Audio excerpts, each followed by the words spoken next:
Greetings, market rebels. Welcome to this month's, macro measure video combined with the sector situation. It is Friday, August 8th, 2025. It's a little after 3 p.m. here on the East Coast, and I'm going to take care of this trusty disclaimer from Market Rebellion and this trusty intellectual property rights notice. And then I'm going to drop onto our slide, which is normally last week's slide, but in the case of this particular video, it's last month's slide. And I did the usual highlighting with a somewhat of an emphasis on, a little bit more emphasis on a couple things that are just maybe worth noting, which are the drivers. We talked about the drivers for a little bit before all hell broke loose, technically, in terms of my situation. So those are worth reminding ourselves about, that we kind of were saying, if you don't get news, if news does not knock the market off in some way, normally these guys have a good July. Normally they do a great job of marking things up late into July. There were a lot of reasons supporting that this time around. So seasonality was there. The rationale, other than Trump news headline risk type stuff, was really the big problem. In terms of, there's many problems, but they're ignored, right? So that was really the big problem, I think, that could have emerged. The things that get ignored become major problems, but no one cares about them, so we don't really cover them the way that we prefer to. But anyway, that's that. I forgot to mention I'm Wayne, and I've been missing for a while. Let's just cover this and we'll get into the next slide. The other highlight of the highlights is probably the fact that, right, the trends were just there despite the Fed problem. So they're kind of ignoring that the Fed's behind, and so they're trailing the action in some people's eyes, and you've got plenty of positive drivers. So that's really from last month, and we were talking about maybe on being on the eve of volatility with the whole Trump situation, and really that just got ignored, and essentially, right, SPY and QQQ just continue to ride the support of the lesser, aka shorter term SMAs, like the 10, the 15, and the 20 that we keep on our charts. Anyway, I'm going to get us to here, and you'll see this is a little different. So this is this week's slide, and I'm just calling it back to the very basics. And the reason why is that I've really been through a lot since the prior video. It's been incredibly frustrating and exhausting, and I'm absolutely exhausted from it. Just all the dealing with all the text that I dealt with, my own attempts to really write the technical ship for my machine, and then even having it in the hands of a local IT expert who was baffled for over 2 weeks. So it's it's impossible really to do this well with great alacrity, because there's just only so much you can do off of a laptop. When you go from 6 42-inch screens down to a laptop, it's very hard, and especially with my eyesight not being what it once was. So I just have to apologize that it just couldn't get to all this. I was just really in the death roll with that computer, and so and we were very let down by Microsoft and things like that, and it was just a battle, a real battle to get back to where we are now, which is the same machine with a new install. I bought a new SSD and some other stuff, and hopefully this new installation is not corrupt like the other installation of Windows 11 workstation that was done by a Microsoft engineer last time around when I had problems. I also had a new, and turns out faulty, multi-monitor video card, which was also causing problems. So it was just hellish. So I just wanted to let you know what was happening. I finally came back with my computer earlier this week, after I was able to get everything up and running, and got into it again. I know we also had difficulties at the Market Rebellion website, so my apologies for all that. It was again, it was just I'm absolutely exhausted from the whole thing, to be perfectly honest with you, just because it just drug on and it just feels like, about like, wow, you really can't do what you need to do in the time you need to do it in. And anyway, enough of that. It's just super frustrating still. So I just have to get over it. But that's it. This is my last Microsoft. I'll be buying a Mac Pro um, when I have time to really think about something like that and just getting away from Microsoft. So anyway, I'm going with the point blank summary. I'm just going to do charts and just talk about them because I've just got to take care of this right now. I've got a lot of other things that are pressing, unfortunately, that I've had to also put off. So I've got to try to get things normalized. And then when things normalize, we'll start doing what we typically have been doing for years now and try to put something together that's got some, a little bit more detail associated with it. So I'm just have to reimmerse myself more in the market mentally because I can't, with what I've been dealing with, it's made it virtually impossible to be as kind of mentally checked into the market in terms of the technicals as I'd like to be. Anyway, I would just say right now I think there are some issues in this market, but the crack is missing. And asking the question, is it close? And that's really it because we find ourselves in maybe not as great of a shape as we were about a month ago when I did the last video. The reason for that is that there is some negative divergence. There is some problem with breadth and maybe some other issues there, but you still haven't cracked anything and fallen to lower levels. So, it's being ignored.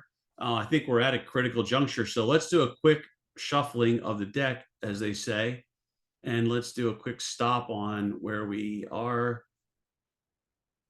Did it stop? Did it not share? It says it's sharing, but it almost feels like it dropped it. Oh, maybe it didn't. Okay, hopefully it did not.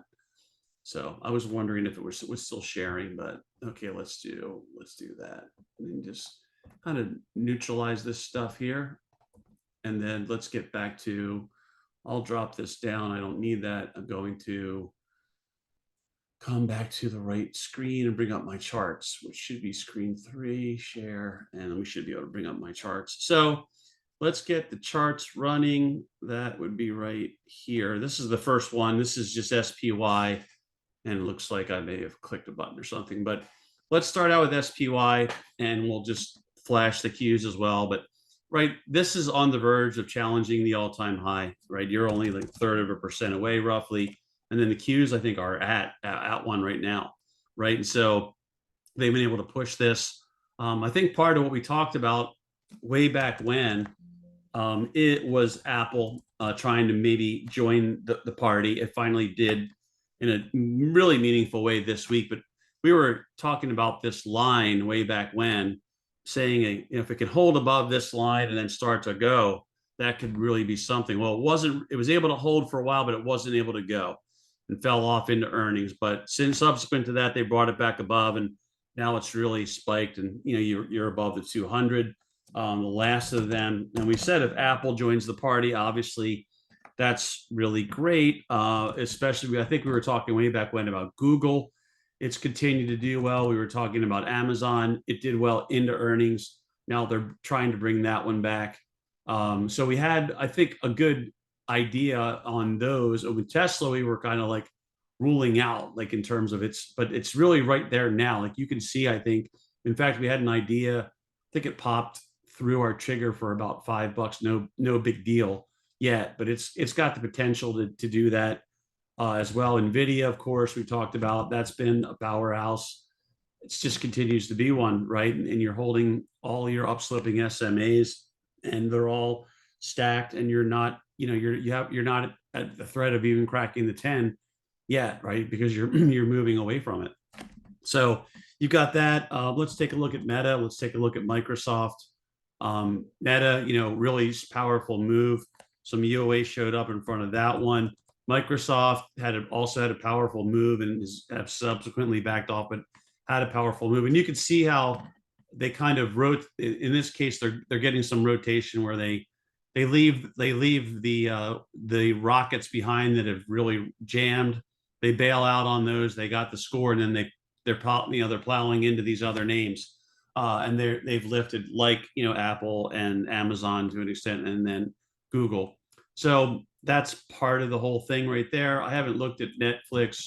I've just been busy. We were talking about how that one was probably not acting well last night, but last we met, but that was a while ago. That's my recollection, which is probably very foggy due to really just being so frustrated with this machine that I really thought I upgraded nicely towards the end of last year, only to be plagued by even more problems with it this year. Until hopefully we're with this new install, we're good. But anyway, that's on the comeback trail. So why I'm covering that and talking about this is, you might say, well, if there's negative divergence happening, and just an example would be, right, a simple, here's your RSI reading and here's your RSI reading now, and you're making a higher high here, barely higher new all-time high, and you're not showing as much strength or momentum as per RSI or rate of change or whatever you care to look at. It'll probably look similar. And spies are really the same way.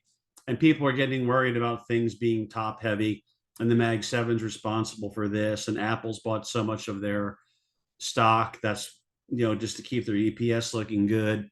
I think someone had said in some look back period, I want to say it was like 10 years, maybe 15, I can't remember, but Apple's bought back so much of its own stock that the buyback itself would be worth more than 488 of the companies in the S&P 500, just to give you an idea. And of course, you reduce the number of shares outstanding, then you continue to make your EPS look stellar, right? So that's what's been going on, instead of, in some people's eyes, innovation. But again, this is why I don't get into all this stuff, because I'm not saying that any of this doesn't matter. I'm just saying, in trading, these things ultimately probably matter, certainly for investing, but for trading, you might get news that drives things. When you hear these things come out, there might be a news reaction, but really the market and these stocks can ignore whatever they want to for a very long time, and that's been my experience. That's exactly what they do. And we talked for most of this year, since the bounce, right, since we started hit the lows and started bouncing, about how there was a lot of poor positioning and people were underinvested. And, that does tend to keep things buoyed, and, buoyed they are, it's just remained very buoyed.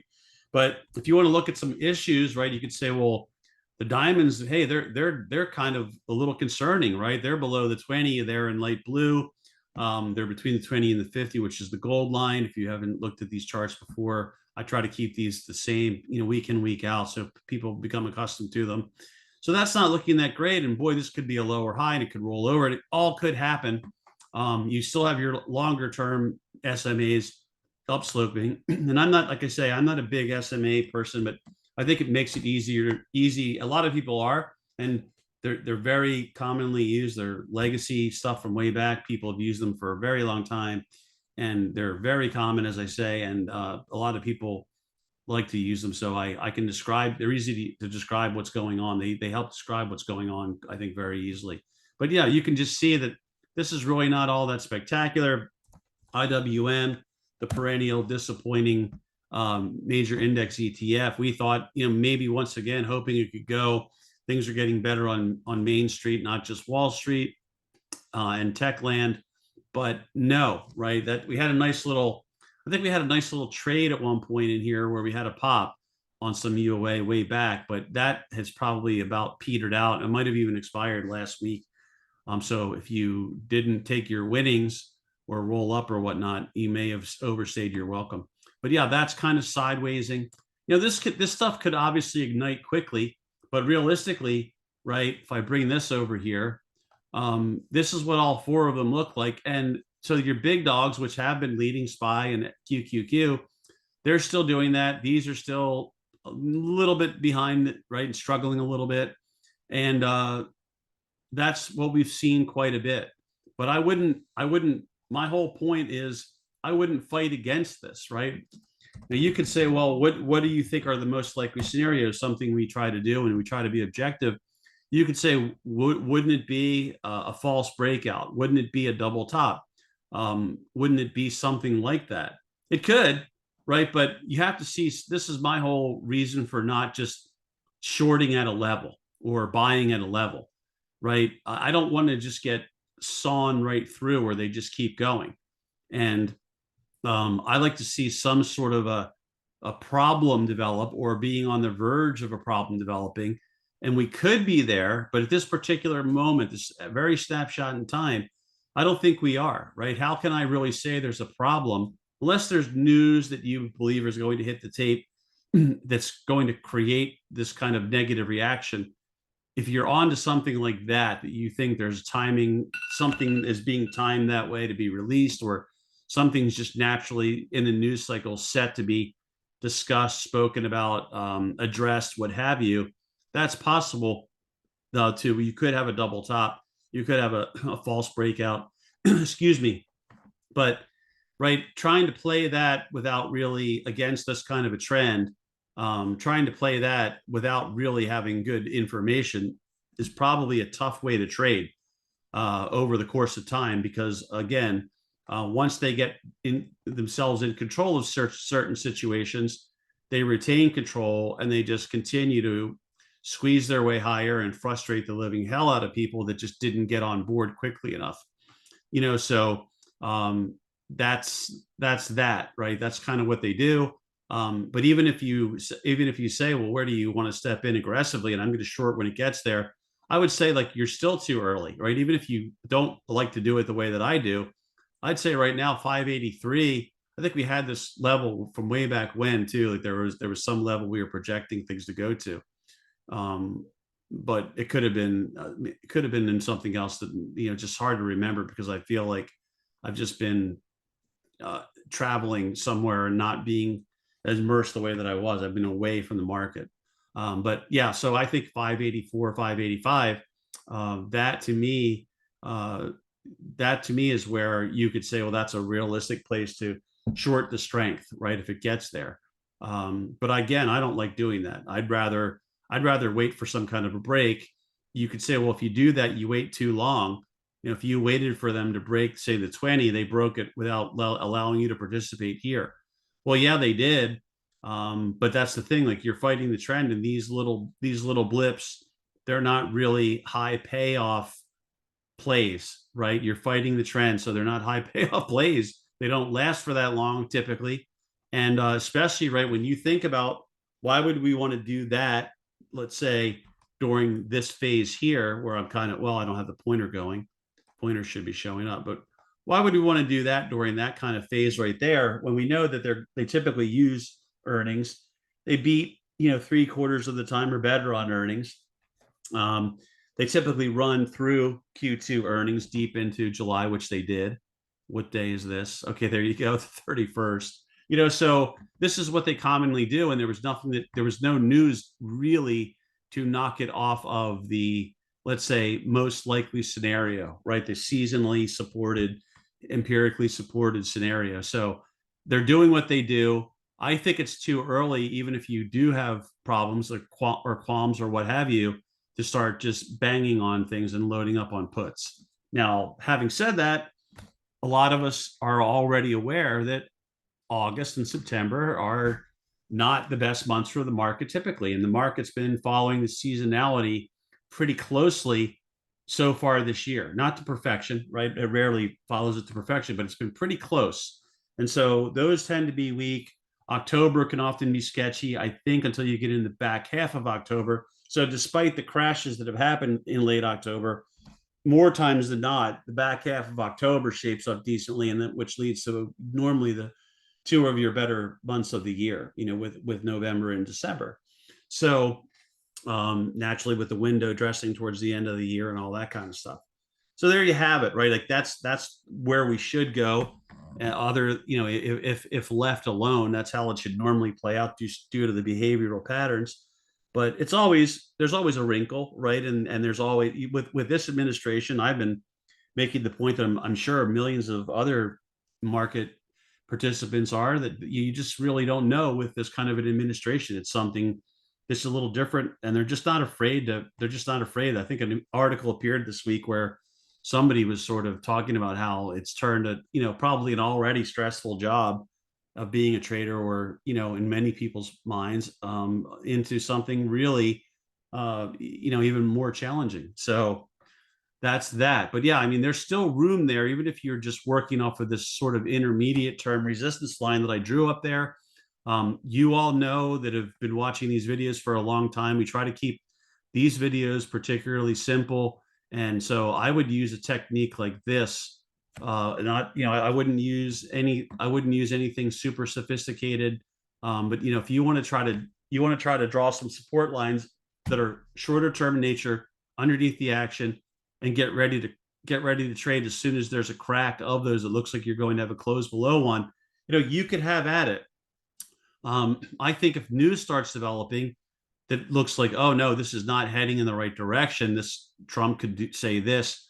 This could turn into a problem due to this. I don't think that's going to go over well on the international stage. I could see retaliation, whatever, something like that. Then maybe you've got a great bone to pick, and you could start trading against something early. But right, fighting something this strong, even if you sort of disagree with the underlying or the premise that a lot of people have, which is that we're on to this great new age. Even if you disagree with that, I still think you're fighting strength right now in the two bigger traders, right? And probably probably IWM and diamonds are not going to get wrecked if Qs and spiders are continuing to plow higher. So normally, it's going to be more of a risk off situation. But if we now flash, let's see if we can flash the,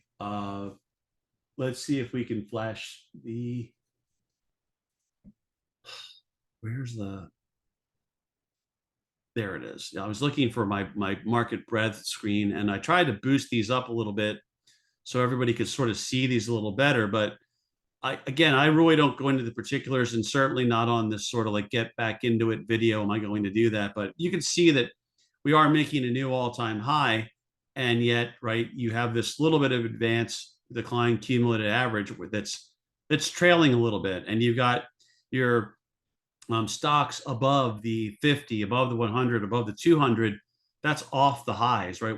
In other words, we've seen better market action maybe like a month and change ago. The cumulative volume index is not plotting too well, but it's not as well. It's not doing as well as it was. The McClellans, right? We've got the McClellan summation and the McClellan oscillator on here, and you can see that's these are both removed from their recent highs. So you're not really seeing that really good sign there. You can see the new high, new lows. Those are not really powering in this really dramatic fashion, right? Where you're like, oh, wow, they're really coming after it. So there's a little bit of an issue there. If you look at these sectors, which should be, come on, the sectors should be over this way, and they're not on, but I got to pull them over. They're just not on this screen. So I'm reduced down to 4 screens right now, and it's still way better than I'm not even complaining, because I'll take it. I've been in such a frustrating place that I'll take it. But as we often do, right? Like, let's take a look at the big three in terms of circulation, and that's XLF, XLE, and XTN. And so all those are not looking stellar at the moment, right? If you look at them, and you could say, well, there's individual reasons, there's specific reasons, and I would not disagree with you, of course. It's just that as a package, they're all kind of languishing a little behind the Qs for certain, right? So that is sort of like, okay, well, is it because they had such a great run? It could be, right? A lot of them did have a good run, but so did the market, right? So if they're pulling back, is the market to follow, or are they going to right the ship and get back on their horses and start to join up with the Qs and the spiders, which have really pulled so many things along with them? They've been out in front, and other things have been left behind, and then I guess players come in for them, right? But suddenly, right, we also have XLP staples surging. And you could say, well, it's XLY isn't too shabby itself. You'd be right, but So I would much rather see this breaking out, making new highs or threatening to make new highs rather than XLP, and that's not happening, right? XLU, you could say, well, wasn't that a sign of demand? In a way, it is, but you could also say there's some other reasons why people may play in those.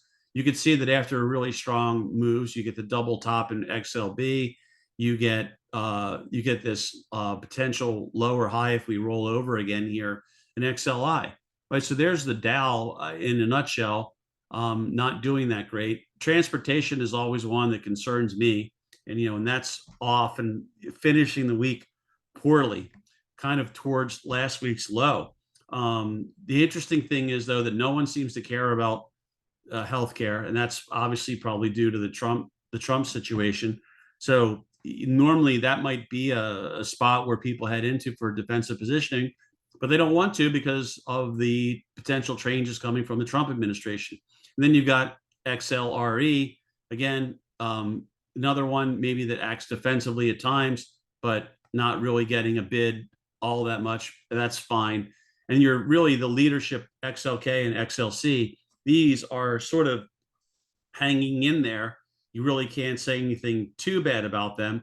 But much like the spiders and Qs, right? When you're really the lead sled dogs, you have the pressure on you. So these need to work their way back up and not weaken from here, right? If they weaken from here, unless there's really strong rotation elsewhere, to the upside, of course, then you have a problem starting to develop where a lot of things are looking less than stellar. And should it shock us, given the seasonality we've already discussed, given how things typically, the kind of hangover after the Q2 earnings surge, the engineered beats to the tune of something like 80 something percent, I think, beat this quarter.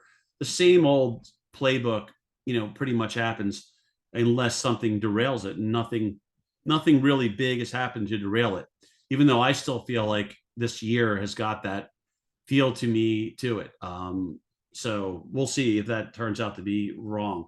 I don't have it all the time, but I still kind of have this like sort of like foreboding feeling that something's just like hanging over the market. If you want to say, well, maybe you're right, okay, someone may say that. Let's take a look at something that's just maybe different, and that is right that they've really they really have come after. We've been talking about this for years and the big patterns that are in here, and they have really come after, right, precious metals. I believe this is an all-time high. So that to me, right, that to me is really something that you may want to take note of. Oh, it isn't though. It's approaching an all-time high. My bad. So we got really close to one, it looks like, but we did not make it. So that one was actually so that just you got to go back, nearly 15 years, I guess, to get to that level. So that's very interesting. I believe that GLD is a different story, and it is. And you can look at SLV, and it's not at an all-time high, but it too is working up. And these are trades that we talked about for years, and I'm glad that those big picture patterns have been continued to deliver.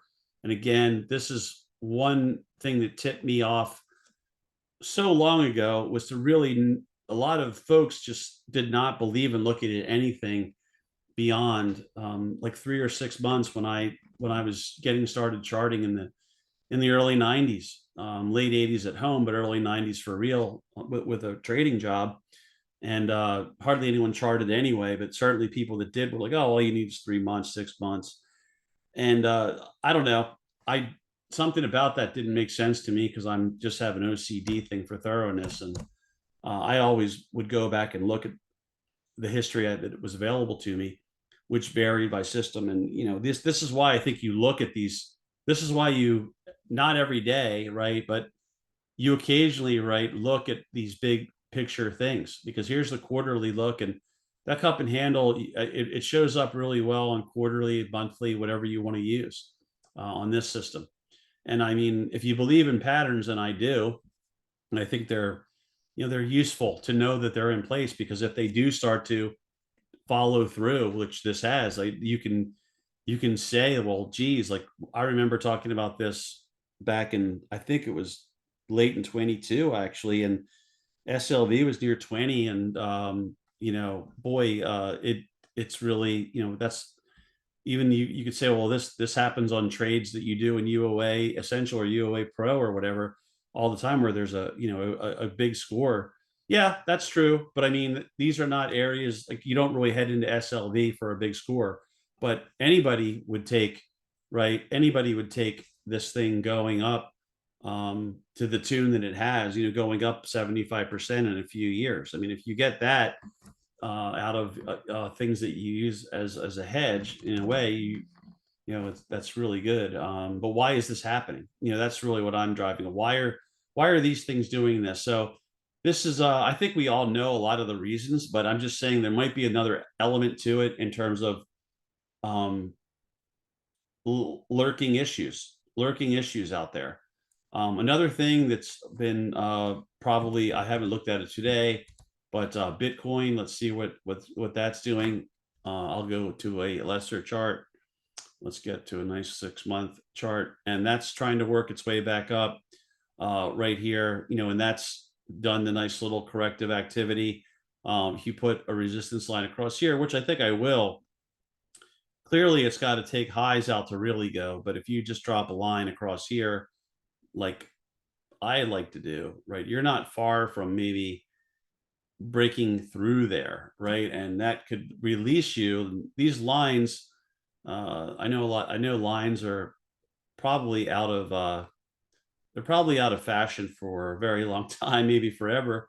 There's more sophisticated things you can use, but if you're old school like me and you used to do charting on graph paper, you're just have a real uh, comfort level with them, a strong comfort level with them, high comfort level, I guess is the best way to put it. So anyway, that to me, when it leaves beyond these resistance, sort of dynamic resistance it forms, then it sort of releases itself to try again, and it's very close to maybe trying again if it could just lift a little bit more. So, that's also, another sign where the crypto adoption just seems to continue. There's crypto news. I know there was news in XRP, XRPI. They have an ETF that's been launched, and this is another one that's in some folks an Ethereum. I'm trying to remember what the yeah, there we go. We can take a look at that. I think that's also kind of having a good session and popping, so this is very interesting in the sense that I am certainly not anyone's crypto expert. So I don't mean it in any way like that, where I'm, commenting on crypto.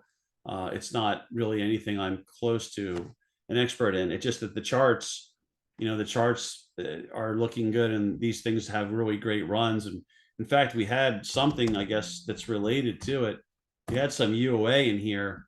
I think it was yesterday, and boy, there's a strong call side. There was more call side today. So luckily, we got a trade in there. I think this thing's almost like I want to say this thing's up like, I don't know, 10 bucks through the trigger maybe. So that's good. I mean, obviously you'll take that for the next day. But yeah, so there's some of these charts are flashing potential, is my point. That's the whole point. So that's interesting, right? That this whole crypto and the whole gold silver complex, precious metals, you could probably bring up platinum. So, right, what's going on where that stuff seems to be catching a bid, which is new. The crypto is usually a good sign for risk on. So is it still, or is it shifting, kind of morphing towards somewhat more of a hedge rather than, in some people's minds, rather than just purely speculative risk on? I don't know. I'm just throwing it out there. Like things change, right? Like, so utilities are not what they once were. You can have an aggressive like play going on in utilities, as we've seen in XLU. That's actually turned into something that was, a little bit of a trader. I mean, let's not get crazy here, but it's turned into a little bit of a trader versus where it used to be. I mean, I would never really in the old days look at that other than for more than, hey, it's a let's see if they're starting to head in there, position some money. There's money coming out of other aggressive things and heading in there. Well, it's a little different, I guess, now. So that's part of it. So look, that's my quick. It's kind of like my quick and dirty on it. let's go through the majors. I'm looking at it more like, yeah, this is when you ought to have a hangover. Yeah, it's not that bad, so let's not fight it yet.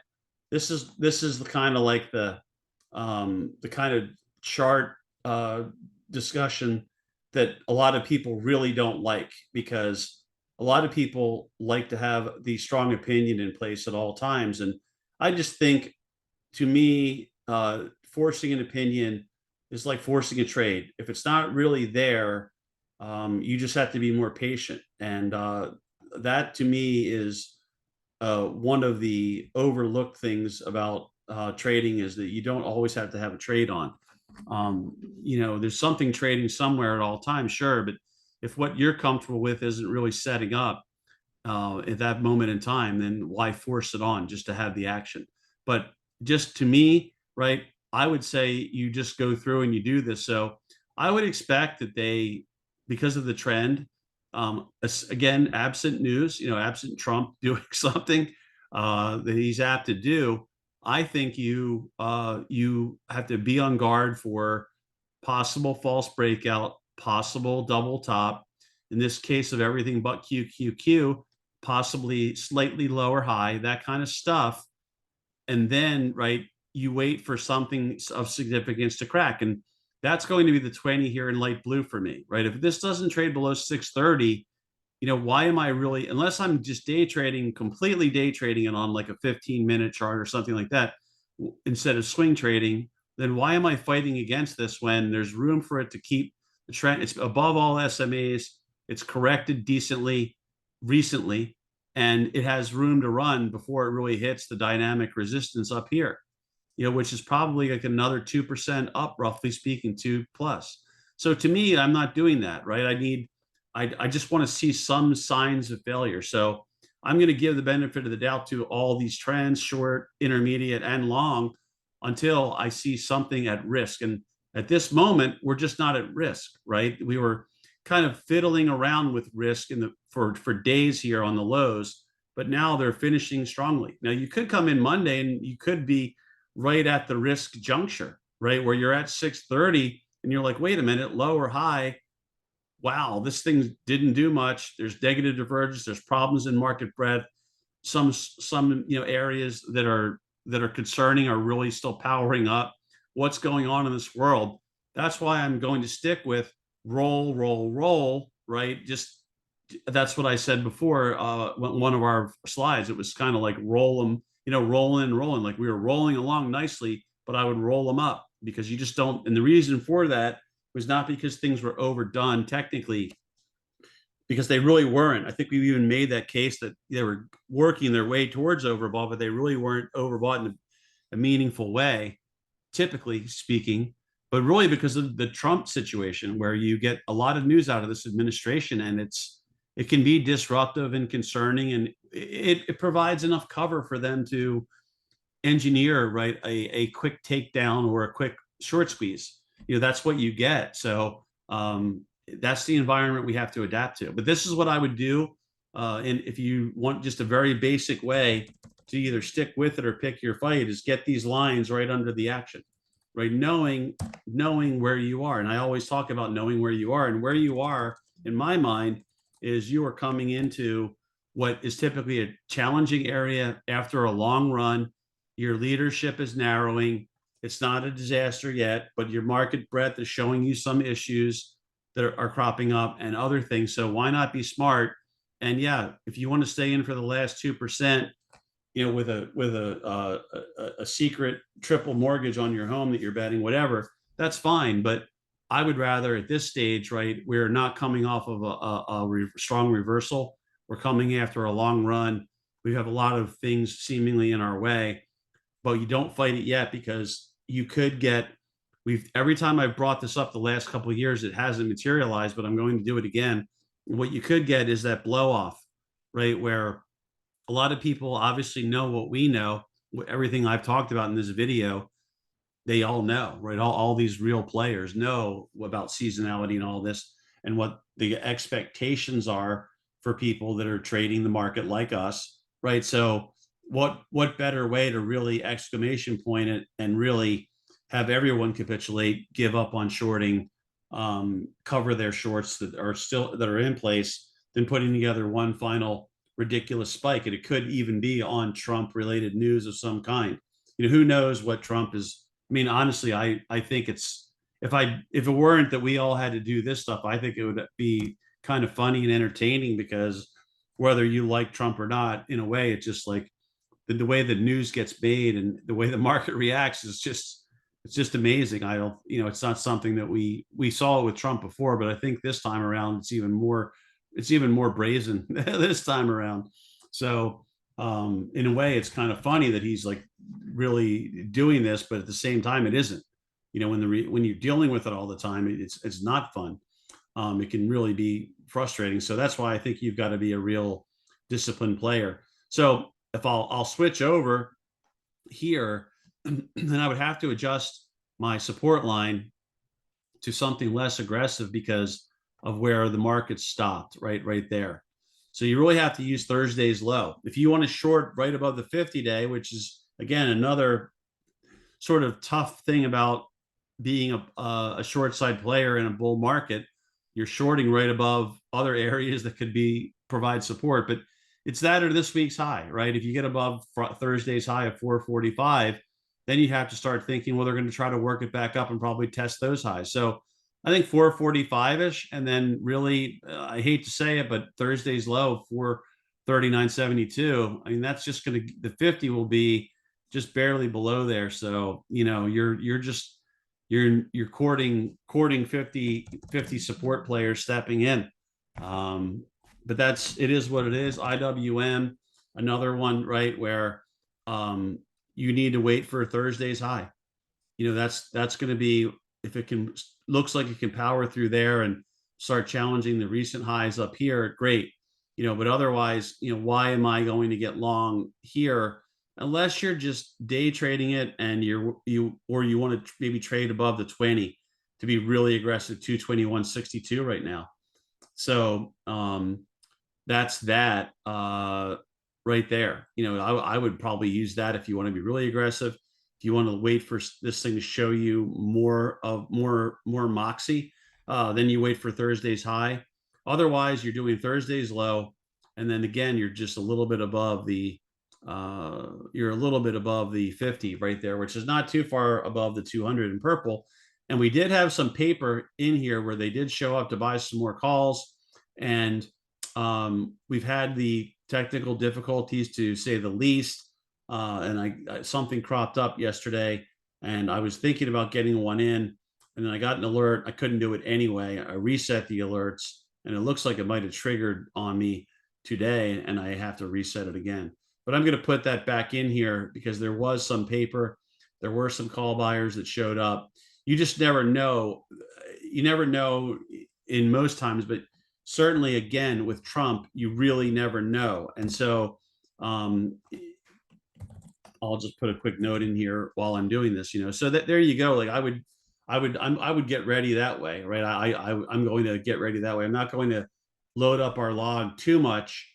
I like to try to have some ideas that I've got alerts on, and just try to manage it that way, where there's not 30 new ideas every day, so that you're not feeling like it's selective enough. I want to try to make it somewhat selective, but not too selective. And it's always a guessing, it's always a guessing game. Sometimes it's not selective enough, and sometimes it's probably too selective. But just, that's just the nature of the beast. Just because you don't know what's coming next in this market and in the world, you just don't know what's coming next. So it's very hard to gauge. But I think I have a little bit of a handle on it. It's just never going to be perfect, and I just accept that. But I think that is really the quick and dirty right now. The only other thing I can really bring in is probably something like DXY. Oh, and by the way, I'm long some gold. I'm still long gold and silver, and I'm long some contracts in miners and things like that, calls. And it's been a good week because a couple that I had reported earnings, and they really popped strongly yesterday. So I rolled up. I'm still in high delta calls. I think I'm in like 90 delta calls still, believe it or not. But I was in 100 delta calls and just for the pop, and it pops. So I just thought, I'll take that off the table and have a little bit. It'll free me up to do more things. Anyway, uh, dollar DXY right there, right? Nothing really to write home about other than if it does support here and starts working back up, right? If this does support here, it's kind of reversing and it's working. If it does start working back up, you start to have the makings of a potential trend change with higher highs and higher lows.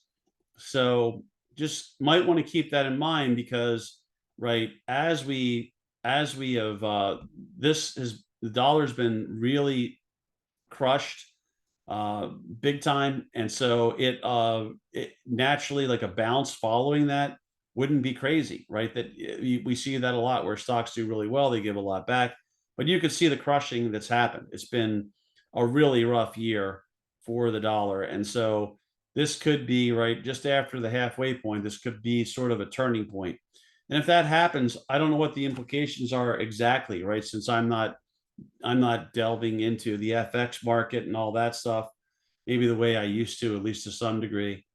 But that could be something that has an impact. It could be due to geopolitical or whatever the case may be, at least partially, all that kind of stuff. But if that does start to go back up, that could be in some people's eyes a problem. It could create problems elsewhere.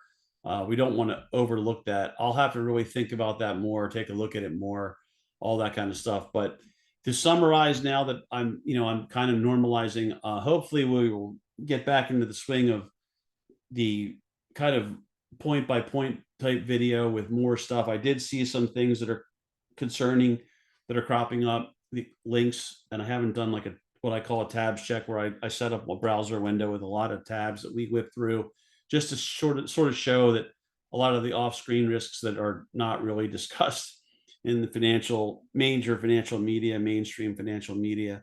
But we'll maybe do a little bit of that in the near future because I think it's starting to get to that point where you should.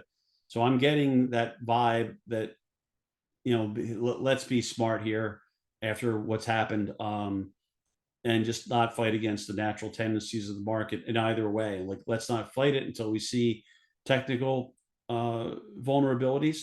And also, let's not fight the seasonality as out of control buyers if we do start to see problems develop, because we know that the next few months are not ideal. So probably a kind of boring, sober, overly long re-immersion or re-entry into the world of videos, but I just wanted to get one out. And I feel like hopefully I'll get some really good sleep this weekend and at some point, and then my computer will work properly and we'll be back to normal, on stuff starting next week. So as I always try to remember to say, I do hope that something I shared in this video, this helps you out this upcoming week or some week in the future. I wanted to thank everyone for tuning in, and I hope everyone has a great weekend if you get to watch this video sooner than later, and has a great week trading. And remember, I'm sorry that things have been the way they were, but trust me when I tell you, I did everything I could, including getting it to somebody who's far more knowledgeable than I am about all this. And I think alone I may have disassembled and reassembled that computer probably about 8 or 9 times, with all the different configurations and different ways of trying to do things. And just in one that was by the way, that was in one day. I don't mean that only 8 or 9 times. I mean in one day, just trying to really get it to work. And I tried everything, but eventually, obviously, I got nowhere. So I had to get to the computer expert, and he couldn't fix it, so we had to go with a whole new approach.